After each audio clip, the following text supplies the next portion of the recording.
যেদিন কিচ্ছু বলতে কিচ্ছু থাকবে না, সেদিন থাকবে আমার আল্লাহ। কি থাকবে? আর একটু জোরে বলেন কি? বন্দেগি করবো কার? এই জন্য আল্লাহ কয় আল্লাহুস সামাদ লাম ইয়ালিদ ওয়া লাম ইউলাদ ওয়া লাম ইয়াকুল লাহু কুফুয়ান আহাদ। জোরে জোরে চিল্লায় বলা যাবে না মারহাবা? কেন আল্লাহর গোলামি করবেন? আল্লাহ কয় হাবিব জানে আমি আল্লাহ, আমার কোনো দ্বিতীয় নাই। পৃথিবীর মধ্যে কারো জন্ম দিই নাই, কারো থেকে জন্ম নিই নাই। আসমান জমিনের মধ্যে আমার সমতুল্য, আমার সমকক্ষ আর কেউ নাই। জোরে কোন ঠিক কিনা? আর তো জোরে জোরে বলেন ঠিক কিনা? সুতরাং গোলামি করবো কার? ইবাদত করবো কার? জিকির করবো কার? হায়াতের মালিককে, মৌতের মালিককে, সব কিছুর মালিক আমার আল্লাহ। এই আল্লাহ ডাকতে বলে বন্ধুরা শুনে নাও, আমার আল্লাহ বলে বান্দারে যেদিন কিচ্ছু বলতে কিচ্ছু থাকবে না, সেদিন থাকবো শুধু আমি আল্লাহ। মারহাবা বলে। কে থাকবে? আমার আল্লাহ। আল্লাহ থাকবে আমার নবীজির প্রেম ভালোবাসা নিয়া, আমার নবীর ভালোবাসা নিয়া থাকবে আমার আল্লাহ। এই জন্য নবীকে পাঠাইছি দুনিয়ার মধ্যে। নবী বলেন হায়াতি খায়রুল লাকুম ওয়া মামায়াতি খায়রুল লাকুম। আল্লাহ নবী ডাকতে বলে উম্মতিরা গো,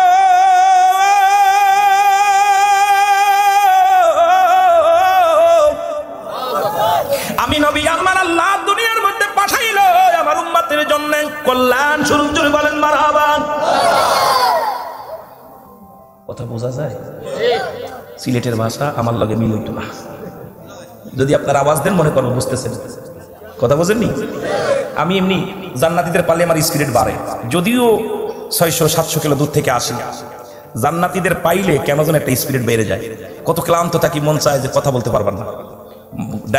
যখন গাড়ির ভিতর থাকি ড্রাইভাররা বলি, সফরকারীরা বলি, দাদা আজকে মনে হয় আমি আর কথা বলতে পারতাম। কিন্তু জান্নাতীদের চেহারা যখনই আমার সামনে ভাসে তখনই ভিতরে একটা স্পিরিট বাড়ে। মদিনাওয়ালা খাস দয়া করে আল্লাহ তাআলা গোলামের জবান দিয়া কথা বলার সুযোগ দান করে। জোরে বলুন আমিন। আল্লাহুম্মা সাল্লি আলা সাইয়্যিদিনা মুহাম্মদ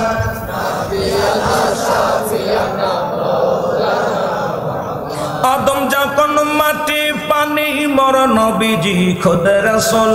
আদম যখন মাটি পানি মর নবীজি খোদ রাসূল। তার উপরে পড়েন দুরূদ, তার উপরে পড়েন দুরূদ।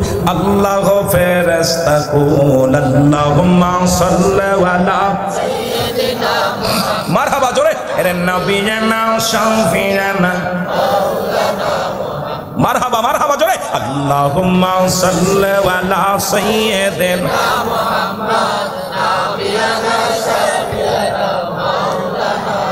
আকাশ কান্দে বাতাস কান্দে কান্দে বিবি ফাতিমা। আকাশ কান্দে বাতাস কান্দে কান্দে বিবি ফাতিমা।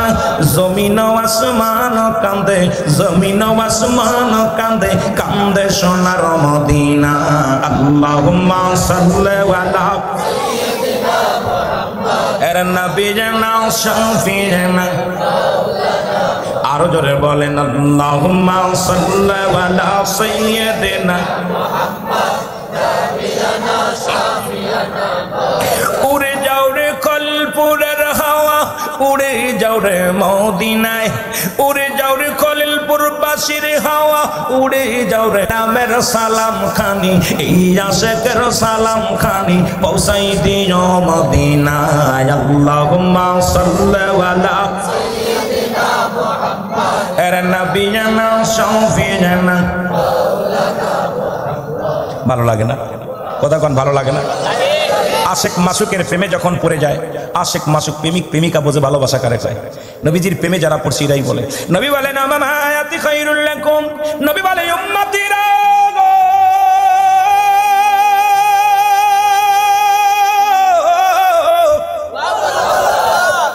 এই দুনিয়া থেকে আমি নবী বিদায় হলাম, এটা আমার উম্মতের জন্য কল্যাণকারক।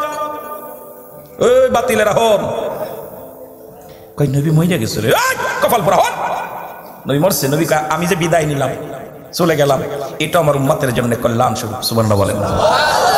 কারণ পৃথিবীর মধ্যে কোন উম্মত যদি ভালো কর্ম করে সঙ্গে সঙ্গে আমি নবী আমার আল্লাহ দরবারে প্রশংসা করি, আমার আল্লাহ, ও আমার আল্লাহ, অমুক গ্রামে কারি গিয়াসউদ্দিন মিয়া পীর সাহেব হুজুর তোমার দোয়া পড়েছে। আল্লাহ, আহাদ আব্দুল আহাদ জিয়াদি সাহেব নামাজ পড়ে। আল্লাহ, আল্লাহ দয়া করে মায়া করে তরাজুল ইসলাম উনি তো জিকির আজগার করে। আল্লাহ, মুজাহিদুল ইসলাম উনি কি করে? তোমার জিকির আজগারে পাগল। তোমার কাছে প্রশংসা করি অমক অমক বান্দার জন্যে। আবার কোন বান্দা যদি গুনাহের মধ্যে ডুব দেয় গো, আমার নবী বলে উম্মতিরা রে, যখন কোন বান্দা গুনাহের জমিনে ডুবে যায় সঙ্গে সঙ্গে আমি ডাকতে বলি আমার আল্লাহ, ওই নাজমুল হক সাহেব আল্লাহ গুনাহ করেছে, তুমি তারে মাফ করে দাও। অমুকের তরফ থেকে আমি ইস্তেগফার করি, আমার উম্মতের হয়ে আমি ইস্তেগফার করি, মাফ চাই। এরে মুসলমান শুনে নাও, যে নবী অন্যায় করি মাঝে মাঝে আমি বলি অন্যায় করে ছেলে মাফ চাই বাবা, অন্যায় করে গ্রামের ছেলে মাফ চাই চেয়ারম্যান মেম্বার যাইয়া, এমন নবীর উম্মত হইলাম, ভুল করি আমি ক্ষমা চাই আমার নবী। সেই নবীর পক্ষে থাকার দরকার আছে কি না? দরকার আছে কথা গো। এর মদিনা মদিনা আশিক মুমিনের ঠিকানা, বলো না মদিনা মদিনা আশিক মুমিনের ঠিকানা। দাদু ভাই রাত হয়ে গেছে তো একটু গজল মাঝে মাঝে, গজল গাওয়ার পক্ষে আমিও না, বক্তা ওয়াজ করতে গজল গাবে এটা আমিও পক্ষে না। আলোচনা হবে কোরআন হাদিস আজমা কিয়াস দিয়ে। তবু দেখতেছি আপনাদের ভালোবাসা পেয়ে মাঝে মাঝে যুবক আছে, অনেক যুবক আছে যারা সঙ্গীতকে পছন্দ করে। নবী শান শুনলে কলিজা ঠান্ডা হয়, সব গান বাদ। এই জন্যই বলো মদিনা মদিনা আশিক মুমিনের ঠিকানা, বলো না মদিনা মদিনা আশিক মুমিনের। আয় হায় দিদার চেয়ে কাঁদো তোমরা, দিদার চেয়ে কাঁদো তোমরা, হও না নবীর দেওয়ানা, মদিনা মদিনা আশিক মুমিনের ঠিকানা, বলো না মদিনা মদিনা আশিক মুমিনের। আওয়াজ দি জালালউদ্দিন সুয়ুতি ৭৫ বার দেখল নবীজি, বলো জালালউদ্দিন সুয়ুতি ৭৫ বার দেখল নবীজি। ওরে এতবার দেখিয়াও নবী তৃষ্ণা তাহার মেটে না, মদিনা আশিক মুমিনের ঠিকানা, বলো না মদিনা মদিনা।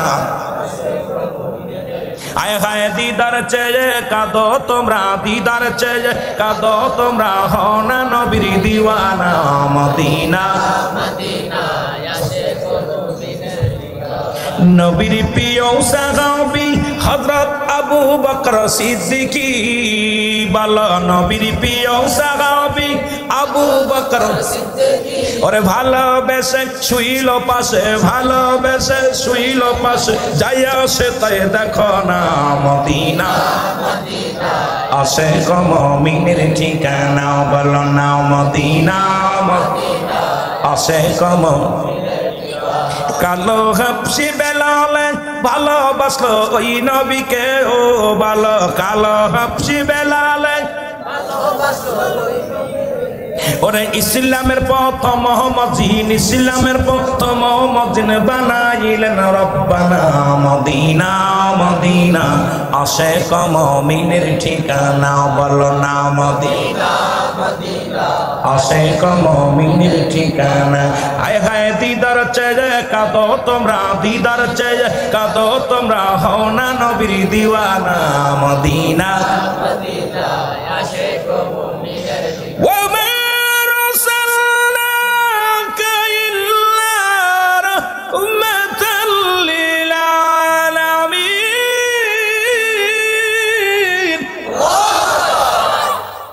নবী গো একজন হলো রহমতের আল্লাহ, আর একজন রাহমাতাল লিল আলামিন, রব্বুল আলামিন আর রাহমাতাল লিল আলামিন। নবী গো আপনাকে ভালোবাসি, মদিনায় নাও, একবার জিয়ারত নসিবে দাও, একবার দিদার দাও। আজকে খলিলপুরের বাসী কান্দে, একবার হলো স্বপ্নের মাঝে একবার দেখা দিয়ে দাও। জোরে বলেন মারহাবা, আর একটু জোরে বলেন মারহাবা। এই দুনিয়ার মুসলমান শুনে নাও, নবীর সান্নানে একটু দিলের কান্না লাগা শোনো। এক আল্লাহর ওলি প্রতিনিয়ত নামাজ সালাত আদায় করেন, আর গোরস্থানের পাশে যে ঘুমায় যায়। জোরে বলো আল্লাহু আকবার। এক একটা কবরের পাশে যায় যায় ঘুমায়। ওদিন উনি নামাজ আদায় করে গোরস্থানের পাশে যে ঘুমাইলেন, স্বপ্নের মধ্যে দেখে যিনি কবরে শুয়ে আছে, ওই কবরের মধ্যে অমুসলমান। আমার ওয়াজি হলো কবর হাসর মরণ।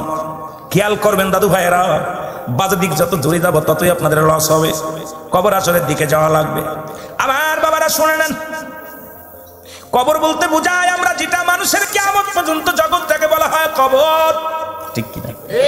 যেটা বলেন ঠিক কিনা? আমরা মনে করি বাড়ির আঙ্গিনায় শুয়ে আছে ওটা কবর। যাদের আগুনে পুড়ে মারা গেল তাদের কবর কোথায়? যাদের হাঙ্গর কুমিরে খাইলো তাদের কবর কোথায়? আল্লাহর ওলি সালাত আদায় করে 2 রাকাত নামাজ পড়ে বসে শুয়ে পড়েন ওই কবরের পাশে, দেখে কবরে যিনি শুয়ে আছে দাও দাও করে আগুন জ্বলে রে। ওই কবরের যিনি শুয়ে আছে সমস্ত গায়ের মধ্যে আগুন।